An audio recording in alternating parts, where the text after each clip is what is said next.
एक ऐसा विमान जिसमें बैठे थे 62 लोग। कुछ घर लौट रहे थे, कुछ अपनों से मिलने जा रहे थे और कुछ सिर्फ एक और सफ़र को पूरा करना चाह रहे थे। लेकिन उन्हें क्या पता था कि ये उड़ान उनकी आखिरी सफ़र बन जाएगी। ये कहानी है एक ऐसे फैसले की जो अगर एक पल पहले ले लिया गया होता तो 62 जिंदगियां बच गई होती। दुबई फ्लाइट 981, एक उड़ान जो मंजिल तक पहुंचने से पहले ही आसमान से मिट गई। सन 2016 की वो सर्द रात थी। 18 मार्च का दिन था जब दुबई एयरलाइंस की फ्लाइट 981 ने दुबई से रूस के रोस्टोव ऑन डॉन की तरफ अपनी नियत उड़ान भरी। बोइंग 737-800 मॉडल के इस विमान में कुल 62 लोग सवार थे, 55 यात्री और 7 क्रू मेंबर, जिनकी जिंदगियां अब एक अदृश्य तूफान की गोद में जा रही थी। विमान की कमान संभाल रहे थे दो बेहद अनुभवी पायलट, कप्तान एस्टिटोटल्स सुगलातोस और सह पायलट लियांड्रो। 4 घंटे की शांत उड़ान के बाद जैसे ही विमान ने रूस की जमीन के करीब आना शुरू किया, मौसम ने अपने असली रंग दिखाने शुरू किए। आसमान बादलों से घिरा था, हवा की गति डरावनी थी और रनवे से कुछ किलोमीटर दूर ही कॉकपिट में विंड शीयर का चेतावनी अलार्म गूंजा, एक संकेत जो पायलटों के रोंगटे खड़े कर देता है। विंड शीयर का मतलब है हवा की दिशा और गति में अचानक तेज बदलाव। ऐसे में अगर विमान को उतरने की कोशिश करे और पीछे से तेज हवा आ जाए तो लिफ्ट की कमी से वह सीधे जमीन पर गिर सकता है। समझदारी दिखाते हुए पायलटों ने तुरंत उड़ान को दोबारा ऊपर की ओर मोड़ा और एयर ट्रैफिक कंट्रोल को इस बारे में सूचित किया। लेकिन यह परिस्थिति ऐसी थी कि 4 अन्य विमान हवा में ही मंडरा रहे थे। ऐसे में अब कप्तान के पास 2 ही रास्ते थे, या तो किसी दूसरे एयरपोर्ट पर उतरे या आसमान में मंडराते रहे और मौसम के सुधरने का इंतजार करें। लेकिन यहाँ पर दूसरा विकल्प सस्ता था, क्योंकि वैकल्पिक लैंडिंग का मतलब होता होटल, बस, नई व्यवस्था और भारी खर्च। और सच कहे तो कोई भी एयरलाइन ऐसे खर्चों को खुशी खुशी नहीं उठाती। इसलिए कप्तान ने तय किया कि इंतजार करेंगे। लेकिन यह इंतजार सिर्फ कुछ मिनटों का नहीं, पूरे 2 घंटे का बन गया। और इस दौरान विमान का ईंधन लगातार कम होता गया, लेकिन मौसम अब भी नहीं सुधरा। फिर अचानक रडार पर मौसम को साफ दिखने लगा।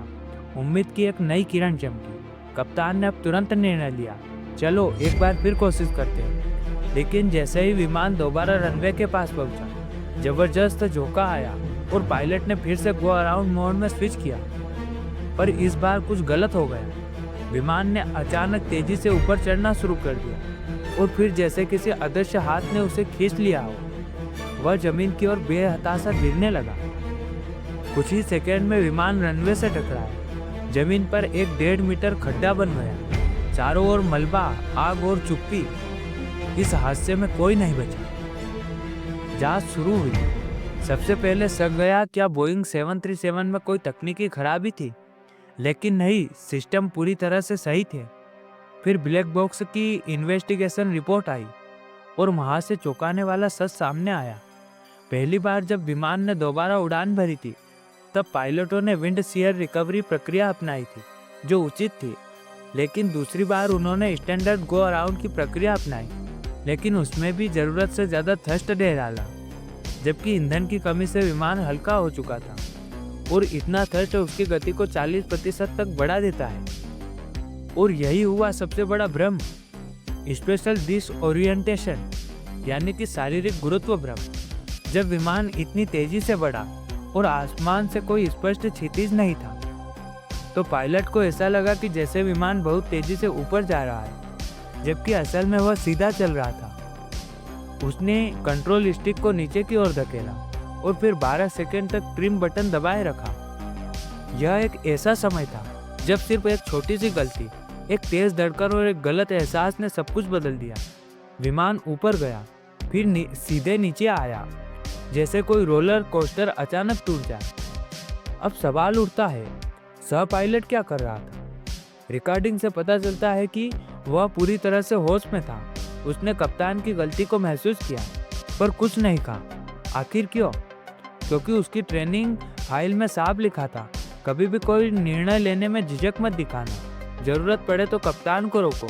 लेकिन उस रात शायद डर या सम्मान या थकान, जो भी परिस्थिति रही हो, उसकी आवाज नहीं निकली। फिर आखिरी सवाल, क्या वैकल्पिक एयरपोर्ट पर उतरना मुमकिन था? जवाब मिला। डिस्पैचर ने सलाह दी थी कि इंतजार करो, और उस समय सुबह के 5 बजे थे, शरीर का सबसे थका हुआ समय। इन्वेस्टिगेशन में सामने आया कि पायलट फेटिंग यानी थकावट से जूझ रहा था, और वही थकावट, गलत निर्णय, मौसम और भ्रम, सबने मिलकर एक ऐसी त्रासदी को जन्म दिया जो रोकी नहीं जा सकी। अंतिम रिपोर्ट में कहा गया कि कप्तान का स्पेशल डिसओरिएंटेशन इस दुर्घटना का मुख्य कारण था, जबकि खराब मौसम, थकान और निर्णय ने इस त्रासदी में सहायक कारणों की भूमिका निभाई। इस हादसे ने हमें याद दिलाया कि चाहे तकनीक कितनी भी आगे बढ़ जाए, इंसानी फैसले, थकावट और मौसम की मार हमेशा एक चुनौती की तरह सामने आते रहेंगे। कप्तान की एक गलती, सह पायलट की चुप्पी और समय का गलत मोड़, सबने मिलकर उस रात आसमान से 62 कहानियां नीचे गिरा दी। अगर आपको ये कहानी अच्छी लगी हो, आपके दिल को छू गई हो, तो हमारा मकसद पूरा होता है। आप हमारे चैनल को सब्सक्राइब करिए, लाइक करिए ऐसी ही कहानियों को जानने के लिए। चलिए मिलते हैं एक नए वीडियो में, तब तक के लिए स्टे हियर।